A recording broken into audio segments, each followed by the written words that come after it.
Hello, welcome back to my channel. A while back I saw a video from Criminali. That was it was him uh, mentioning all the 10 crime books that he wanted to read. And I thought this was a great idea for a video, so I am just completely stealing that idea and running with it myself.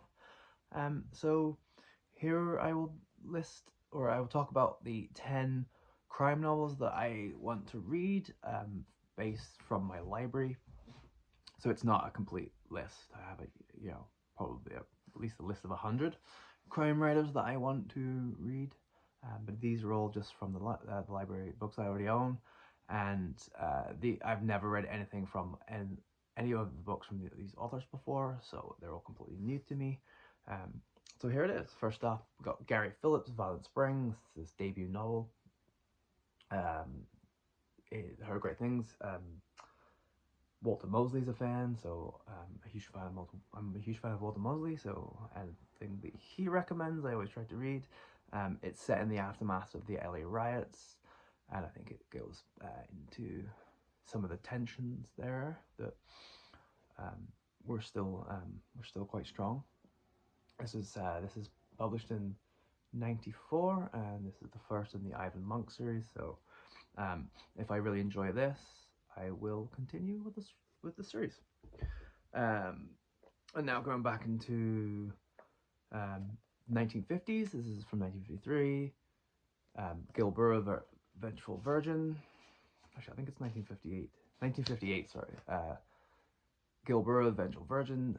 Very much heard great things about Gil Burrow. Is quite popular in the hardboiled noir circles that I tend to roll in.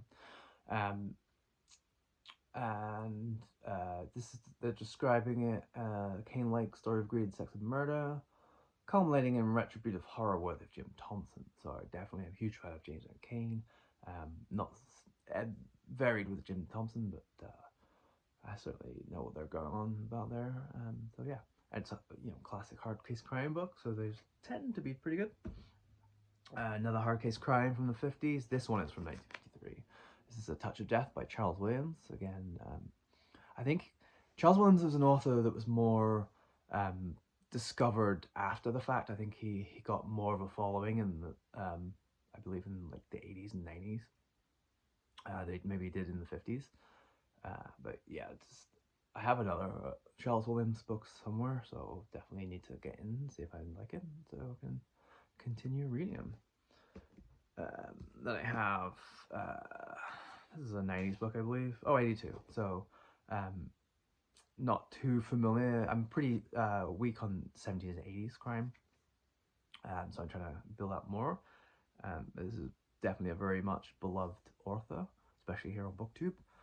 This is Sue Grafton, A is for Alibi. So I know she got all the way up to, why was it that she got up to before she died? But it was a great undertaking of just basically writing a novel for every letter of the alphabet. And so this is A is for Alibi. So that's obviously the first one. So yeah, I have B is for Burglar too. So hopefully I enjoy it enough to continue. Even if I don't enjoy it, I will probably continue. I tend to like to give authors a couple chances to woo me over. And another, this is a modern one. It's probably from the 2000s, I imagine. Yeah, so this is from like the 2020s, I believe. The Hunting Party by Lucy Foley. Lucy Foley was, especially over COVID, was huge on BookTube. Everyone seemed to be reading either The Hunting Party or The Guest List. I have The Guest List too. So I really need to get in to see what people are loving about her. I know it's probably more of a thriller style than necessarily your classic mystery or anything like noir or hard-boiled, but I do love a thriller too, so see what all the fuss is about.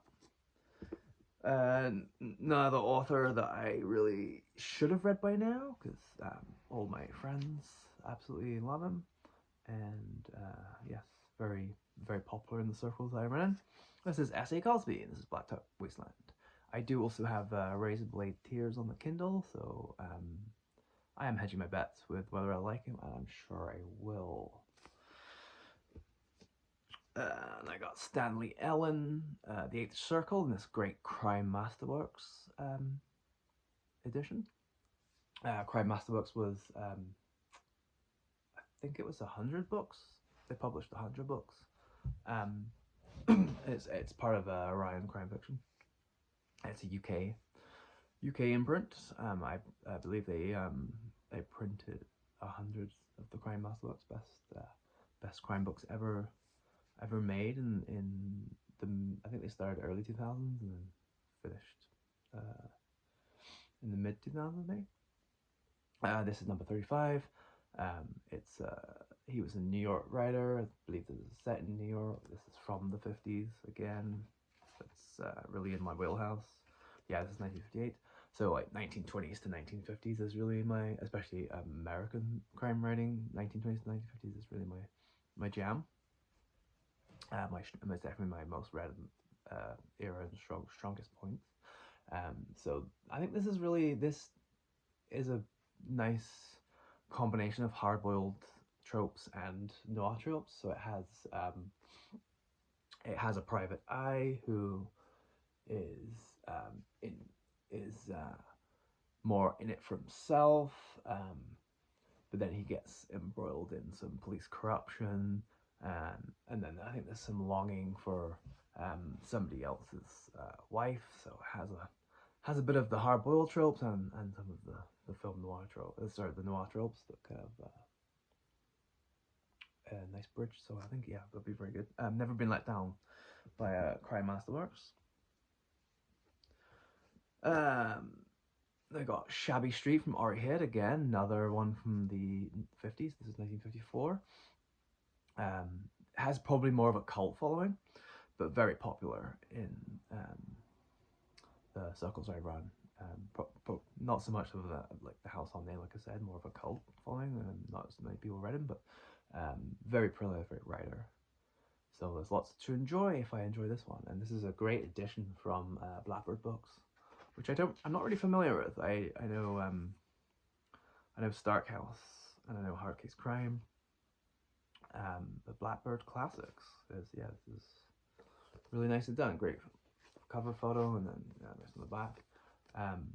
It's a bit off. The size is a bit off for me. It's like just more of a trade paperback kind of size, but or just a standard paperback. I prefer the mass markets, but I'm not going to complain. Very well done. This is what I heard from BookTube. This is a Rambling Raconteur recommendation. So Arthur Lyons. This is I think number 10th in the Jacob Ash series. This is Other People's Money. This is so Jacob Ash was a Jewish American private eye.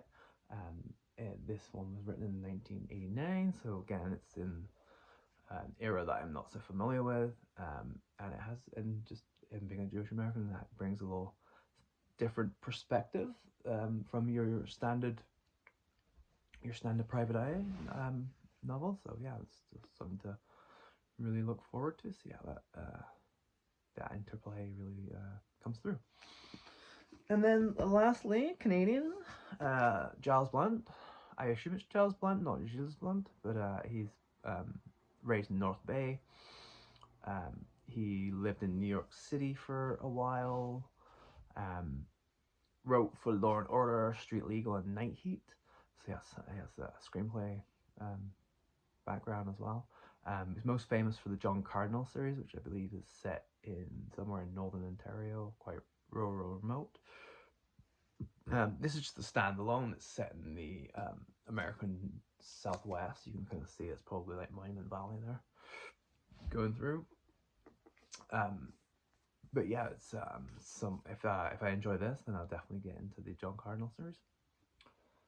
And not much else to say about that, but looks like we're getting up to the 10-minute mark. So 10 books in 10 minutes. And yeah, let me know if you have any crime books that you've been meaning to read, especially if it's like authors you've never read before. If there's any particularly that get your interest. Let me know if any of these titles interest you, and yeah, we'll see you again soon. So bye.